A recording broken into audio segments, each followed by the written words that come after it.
হামজা দেওয়ান চৌধুরী একজন বাংলাদেশি বংশোদ্ভূত ইংল্যান্ডের পেশাদার ফুটবল খেলোয়াড়। তিনি ১৯৯৭ সালের ১ অক্টোবর ইংল্যান্ডের লেস্টারশায়ারে জন্মগ্রহণ করেন। তিনি বর্তমানে ইংল্যান্ডের পেশাদার ফুটবল লীগের দ্বিতীয় স্তর EFL চ্যাম্পিয়নশিপে শেফিল্ড ইউনাইটেড ফুটবল ক্লাব এবং বাংলাদেশ জাতীয় ফুটবল দলের হয়ে মিডফিল্ডার হিসেবে খেলেন।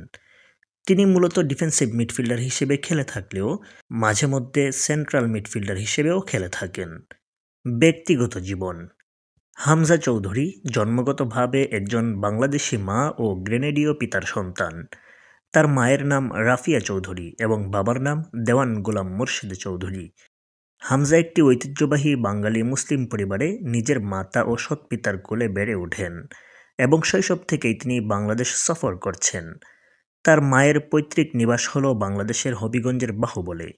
হামজা চৌধুরী স্বাচ্ছন্দ্যে বাংলাদেশের সিলেটি আঞ্চলিক ভাষায় কথা বলতে পারেন। তার স্ত্রীর নাম অলিভিয়া চৌধুরী।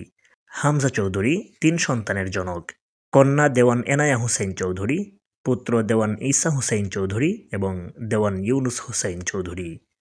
ধর্মীয় জীবন: হামজা চৌধুরী একজন মুসলিম এবং তার যৌবনে মাদ্রাসায় পড়তেন বলে উল্লেখ করেছেন। তিনি বলেন যে ম্যাচের জন্য চেঞ্জিং রুম থেকে বের হওয়ার আগে তিনি আরবিতে কোরআনের কিছু অংশ যেমন আয়াতুল কুরসি এবং বিভিন্ন দোয়া পাঠ করতেন। ২০২১ সালে FA কাপ ফাইনাল জয়ের পর হামজা তার একজন বন্ধুর সাথে ফিলিস্তিনি পতাকা উঁচিয়ে বিজয় উদযাপন করেন যখন ফিলিস্তিন ইসরায়েল সংঘাত চলছিল। খেলোয়াড়ি জীবন: হামজা তার খেলোয়াড়ি জীবন শুরু করেন ব্রিটিশ ক্লাব লেস্টার সিটির একাডেমিতে ২০১১-১২ মৌসুমে খেলার মাধ্যমে এবং মাত্র ১৬ বছর বয়সে শীর্ষস্থানীয় কয়েকটি ইউরোপিয়ান ক্লাবের নজরে আসেন। ২০১৬ সালের ২৭শে ফেব্রুয়ারি তিনি লিগ ওয়ান ক্লাব বার্টন আলবিয়নে ১ মাসের জন্য ধারে খেলার চুক্তিতে যোগ দেন। ওই একই দিনে তিনি ব্রিটিশ ফুটবল লিগে আত্মপ্রকাশ করেন।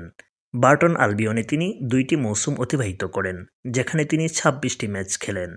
২০১৭-১৮ মৌসুমে তিনি বার্টন আলবিয়নের হয়ে ধারের খেলা শেষ করে পুনরায় লেস্টার সিটিতে যোগদান করেন। ২০১৭ সালের ১৯শে মার্চ হামজার লেস্টার সিটির হয়ে অভিষেক হয়। EFL কাপের তৃতীয় রাউন্ডে লিভারপুলের বিপক্ষে খেলার ৮২তম মিনিটে মাঠে নামেন তিনি। দলের জয়ে অবদান রাখেন। তিনি ২০১৮ সালের ২৬শে মে টলুন টুর্নামেন্টে ইংল্যান্ড জাতীয় অনূর্ধ্ব-২১ ফুটবল দলের হয়ে আত্মপ্রকাশ করেন। চীন অনূর্ধ্ব-২১-এর বিরুদ্ধে ২-১ গোলে জয়ের প্রধান কারিগর হিসেবে ভূমিকা রাখেন। তিনি টুর্নামেন্টের পরবর্তী ম্যাচে মেক্সিকোর বিপক্ষেও শুরু থেকে মাঠে খেলেন। অবশেষে ২০২৪ সালের ২৭শে ফেব্রুয়ারি কিছু রিপোর্ট নিশ্চিত করে যে ২০২৬ বিশ্বকাপ বাছাই পর্বের জন্য বাংলাদেশ জাতীয় ফুটবল দলে যোগদান করার ব্যাপারে আলোচনায় আছেন। ২০২৪ সালের ২৩ আগস্ট তিনি বাংলাদেশি পাসপোর্ট পান এবং ২০২৪ সালের ২৪শে সেপ্টেম্বর ইংলিশ ফুটবল অ্যাসোসিয়েশন তাকে একটি অনাপত্তিপত্র NOC প্রদান করে এবং তাকে আনুষ্ঠানিকভাবে বাংলাদেশের প্রতিনিধিত্ব করার অনুমতি দেয়। এখন তিনি বাংলাদেশের হয়ে খেলার জন্য একদম প্রস্তুত। পা রেখেছেন বাংলাদেশের মাটিতে, সিক্ত হয়েছেন ভক্তদের ভালোবাসায়। লাল সবুজের পতাকাকে বয়ে নিয়ে যাক অনেক দূর। শুভকামনা, হামজা দেওয়ান চৌধুরী।